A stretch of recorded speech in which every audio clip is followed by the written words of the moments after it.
Hello నమస్తే welcome to 24/7 news TV. నేను మీ శాన్వి. ఈ రోజు మనతో పాటు బీఆర్ఎస్ పార్టీ లీడర్ విజయ ఆర్య గారు ఉన్నారు. ఆయనతో మాట్లాడదాం. హాయ్ సార్, నమస్తే. అమ్మ నమస్తే. ఎలా ఉన్నారు సార్? అంతా మన కేసీఆర్ గురించి మాట్లాడుకుంటే రీసెంట్గా పాస్పోర్ట్ ఆఫీస్కి వెళ్ళడం జరిగింది. దీని వెనక రకరకాల చర్చలు నడుస్తున్నాయి. అసలు ఎందుకు వెళ్ళారు ఏంటి అని దీని గురించి మీరేం చెప్తారు సార్? ఏముందమ్మా, అది కేసీఆర్ గారిది పాస్పోర్ట్ రెన్యువల్ కోసం వెళ్ళి ఉంటారు అంతే. దాన్ని కూడా ఒక హాట్ టాపిక్గా మారిస్తే ఏం చేద్దాం? అంటే తెలంగాణ వదిలేసి వెళ్ళిపోతున్నారు. అదే రేవంత్ రెడ్డి గారు మొన్న రేవంత్ రెడ్డి గారు మొన్న హాట్ టాపిక్ చేశారు కదా. కేసీఆర్ గారి ఫ్యామిలీకి తెలంగాణలో జీవించే హక్కు లేదు అని ఆయన మొన్న కామెంట్ చేసినట్టున్నారు. మీరే ప్రశ్నించారు అనుకుంటాను. సో అందుకోసం కేసీఆర్ గారు తెలంగాణ నుండి కేసీఆర్ గారిని వెలగొడుతున్నారేమో, మరి భయపెట్టించి దుర్మార్గంగా. మరి అందుకే అనుకోవచ్చు అని అంటే, ఇప్పుడు రేవంత్ రెడ్డి గారు ముచ్చట ఎట్లా ఉంటాయి అని అంటే, ఒక తెలంగాణ స్వరాష్ట్రాన్ని సాధించినటువంటి పెద్ద మనిషిని పట్టుకొని నీకు జీవించే హక్కు లేదు తెలంగాణ అనడం అనేది హాస్యాస్పదం, మంచిది కాదు అది. కానీ ఏంది అని అంటే, రెన్యువల్ కోసం వెళ్ళి ఉంటారు అంతే. దాంట్లో ఏమి పెద్ద ప్రత్యేకత ఏం లేదు, రెన్యువల్ కోసం వెళ్ళి ఉంటారు. సార్, అలాగే ఏంటి అంటే మన కోమటిరెడ్డి వెంకటరెడ్డి గారు మాట్లాడుతూ రాజలింగమూర్తి గారి హత్య వెనుక ఉన్నది మన కేసీఆర్ గారే అని అంటూ కూడా కొన్ని లైన్స్ వాక్యాలు చెప్తున్నారు. మీరు ఏం చెప్తారు దానికి? ఇప్పుడు హత్య రాజకీయాలు ఎవరి అనేది తెలంగాణ ప్రజానికానికి తెలుసు వాస్తవంగా. కాబట్టి హత్య రాజకీయాలకు వంతవాడేటటువంటి కోమటిరెడ్డి వెంకటరెడ్డి బ్రదర్స్ మాట్లాడడం హాస్యాస్పదం. కేసీఆర్ గారు పచ్చి మానవతావాది, ఉన్నతమైన వ్యక్తిత్వం కలిగిన వారు. ఆయనకు కానీ ఆయన కుటుంబానికి కానీ దీనికి ఏం సంబంధం ఉంటుందమ్మా? హత్య ఎలా జరిగింది అనేది కూడా ఒక మంత్రివర్యులు అయ్యుండి ఆయన్నే డిక్లేర్ చేస్తే ఎట్లా? దానికి ఒక వ్యవస్థ ఉంది కదా. వాళ్ళు ఇంట్రాగేషన్ చేస్తారు, వెరిఫికేషన్ చేస్తారు, శవ పరీక్ష చేస్తారు. ఆయన వెనుక ఉన్నటువంటి ఆర్థిక లావాదేవీలు కానీ, భూ లావాదేవీలు కానీ, లేదు కుటుంబ తగాదాలు కానీ, ఇవన్నీ వెరిఫికేషన్లు వస్తాయి. ఎవరైనా కావచ్చు.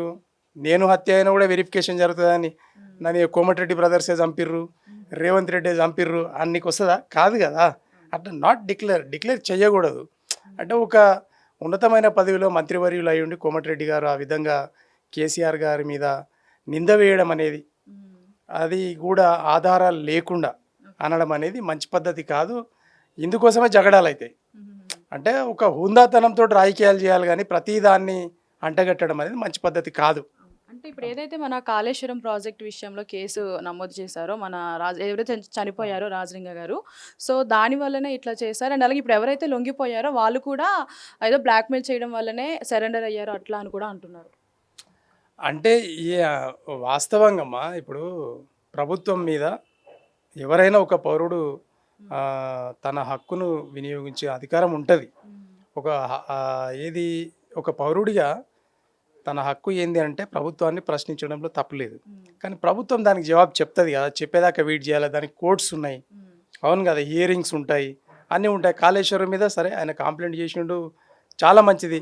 ఒక పౌరుడు అడిగే హక్కు ఉంది, ఆయనకు హక్కు ఉంది కాబట్టి ఆయన క్వశ్చన్ చేశారు, దానికి ఒక కమిషన్ చేశారు, దాని మీద వెరిఫికేషన్ జరుగుతూ ఉంది. కాళేశ్వరం ప్రాజెక్టు మీద ప్రభుత్వం చేస్తుంది కదా. మేము మా జగదీశ్వర్ రెడ్డి గారు, మీరు అసెంబ్లీలో మీకు ఎన్ని ఆరోపణలు అయితే ఉన్నాయో వాటి మీద ప్రతిదాని మీద కమిషన్ వేయండి, చట్టబద్ధంగా వెరిఫై చేయండి, మా అవినీతిని బట్టబయలు చేయండి. ఏమన్నా తప్పులు తేలితే మేము క్షమాపణలు చెప్పుకుంటాం, లేదు అంటే మేము చట్టబద్ధంగా శిక్షార్హులం అని చెప్పి జగదీశ్వర్ రెడ్డి గారు అన్నారండి.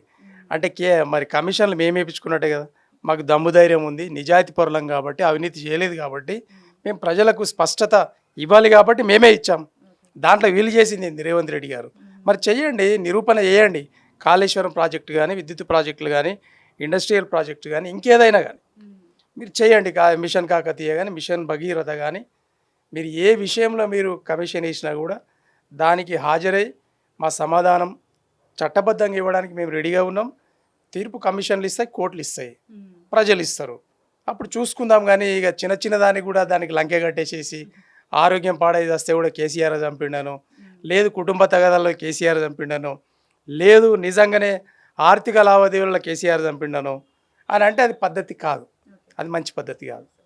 అలాగే మన కేసీఆర్ గారి గురించి మాట్లాడుకుంటే ఆయన యుద్ధ బేరి మొదలవుతుంది అని అంటే కూడా వినిపిస్తుంది. మీరు ఏం చెప్తారు? ఎస్ అమ్మ, అంటే సమయం ఆసన్నమైంది కాబట్టి కేసీఆర్ గారు సంపూర్ణంగా 13 నెలలు ప్రభుత్వానికి సమయం ఇచ్చారు. ఏ ప్రభుత్వానికైనా సమయం కావాలి. మేము కొత్తగా వచ్చినలా కూడా మేము సమయం అడిగాము, మరి వాళ్ళకు కూడా సమయం ఇవ్వాలని సమయం ఇచ్చారు ఆయన. కానీ ఒక సంవత్సరం గడిచిన తర్వాత కూడా ఇప్పటి వరకు వాళ్ళు ఇచ్చిన హామీలలో కనీసం ఒక 10 హామీలు కూడా నెరవేర్చలేరు. ఆ 6 గ్యారంటీలలో సగం గ్యారంటీలు కూడా ఇంకా ప్రజలకు అందలే. కాబట్టి ప్రజల పక్షాన ఖచ్చితంగా యుద్ధవీరు ముగించాల్సిందే. ఆయన బహిరంగ ప్రకటన చేశారు. నిన్ననే మా కార్యకారిణి సమావేశం జరిగింది. ఆ కార్యకారిణి సమావేశంలో ఈ సంవత్సర కాలం అంతా మొత్తం సిల్వర్ జూబ్లీ సెలబ్రేషన్స్ పార్టీ ఇది చేసుకోవాలని, తెలంగాణ కోసమే సింగిల్ పాయింట్ ఎజెండాతోటి ఏర్పాటైనటువంటి పార్టీ కాబట్టి 25 సంవత్సరాలు పోరాటం అంటే 14 సంవత్సరాల పోరాటం మరి రాష్ట్రం కోసం అయితే, రాష్ట్రం వచ్చిన తర్వాత రాష్ట్రం అభివృద్ధి కోసం కూడా పోరాటంగానే తాను చేపట్టి మరి అన్ని విధాల సర్వ విధాల సుభిక్షంగా తెలంగాణను సస్యశ్యామలం చేసినటువంటి కేసీఆర్ గారి పోరాటం కాబట్టి దాని 25 ఏళ్ళ పోరాటంగా తీసుకొని ప్రజలను దాంట్లో మమేకం చేస్తూ అసలు బీఆర్ఎస్ పార్టీ ఎందుకు పుట్టింది, ఈరోజు ఏ పరిస్థితులలో ఉంది, ప్రజలు తీర్పు ఏ విధంగా ఇచ్చిండ్రు, ఆ తీర్పుకు వచ్చినటువంటి పర్యవసానం ఏంది 13 నెలల్లో ప్రజలకు చెప్పాల్సిన అవసరం ఉంది. కాబట్టి అన్ని ఆస్పెక్ట్లలో పార్టీ ముందరికెళ్ళే క్రమంలో ఖచ్చితంగా యుద్ధభేరి మోగిస్తారు. అది వచ్చే కాలంలో ప్రజలు ఆల్రెడీ తిరస్కరించిండ్రు ప్రభుత్వాన్ని, కానీ మోయాల్సిందే. అంటే కాంగ్రెస్ వల్ల ఎటువంటి అభివృద్ధి జరగలేదంటారా? Yes, exactly. అందుకే మోయాల్సిందే ప్రజలు. ఎందుకంటే ఆనాడే చెప్పారు, మీరు తప్పులు చేయకండి, భారతీయ జనతా పార్టీకి కానీ కాంగ్రెస్ కానీ ఓట్లు వేయకండి, ఓట్లు వేయడం వల్ల అభివృద్ధి చెందుతున్న తెలంగాణ ఆగిపోతుంది, అభివృద్ధి ఆగిపోతే మీరు నట్టేట ముంచుతారు వాళ్ళు, మీరు నమ్మకండి అని చెప్తే కేసీఆర్ గారి మాటలు నమ్మకుండా మరి రేవంత్ రెడ్డి గారి మాటలు నమ్మినందుకు గాను ఈరోజు పుట్టగతులు లేకుండా ఇట్ మీన్స్ అంటే ఈరోజు ప్రతి సంక్షేమ పథకం ప్రజలకు అందేది, ప్రతి అభివృద్ధి ప్రజలకు చేరేది. ఈరోజు నీళ్ళు లేవు, తర్వాత నిధులు లేవు, తర్వాత ఉద్యోగాలు లేవు, ఒకటి కాదు. అలాగే కళ్యాణ లక్ష్మి లేదు, బంగారం లేదు, తర్వాత వీళ్ళు ఇస్తామన్న పంట బీమా లేదు, రైతు బీమా లేదు, రైతు భరోసా లేదు, తర్వాత పెన్షన్లు లేవు, ఒక్కటి కాదు కదా. కాబట్టి అన్ని విషయాలలో ఈరోజు నిర్వీర్యమైంది. తర్వాత ప్రత్యేకించి లా అండ్ ఆర్డర్ జీరో అయింది. ఈరోజు మొత్తం భారతదేశం పుట్టినప్పటి నుంచి 75 సంవత్సరాలలో పోలీస్ కానిస్టేబుల్ల భార్య బిడ్డలు రోడ్డు నెక్కిన చరిత్ర ఓన్లీ తెలంగాణ కాంగ్రెస్ రేవంత్ రెడ్డి ప్రభుత్వాన్ని. ఇది చరిత్ర. అంటే ఒక మంచి తెలంగాణను సృష్టిస్తే, బంగారు తెలంగాణను సృష్టిస్తే ఈరోజు ఎందుకు రాయి తెలంగాణలో ఉండే మన పరిస్థితి ప్రజలకు ఏర్పాటైంది. కాబట్టి తిరగబడతారు.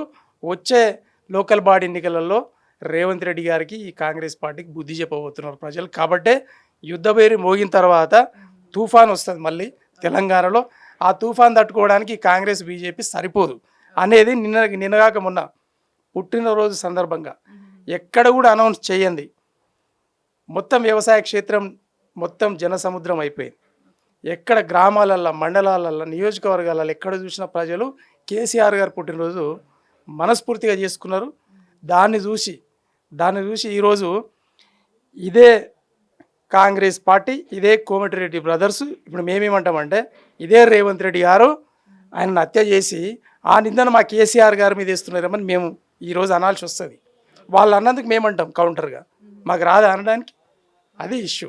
కాబట్టి ఇలాంటి మరి దుర్మార్గమైన పాలన పోవాలని చెప్పేసి ప్రజలు కోరుకుంటూ ఉన్నారు, మేము కోరుకుంటా ఉన్నాం. ప్రజల పక్షాన మేమున్నాం, మా పక్షాన ప్రజలు ఉన్నారు అనేది తీర్పు ఆల్రెడీ మన గ్రామాలలో ఏదైతే గ్రామ సభలు జరిగినాయో ఆ రోజు సుస్పష్టత వచ్చింది.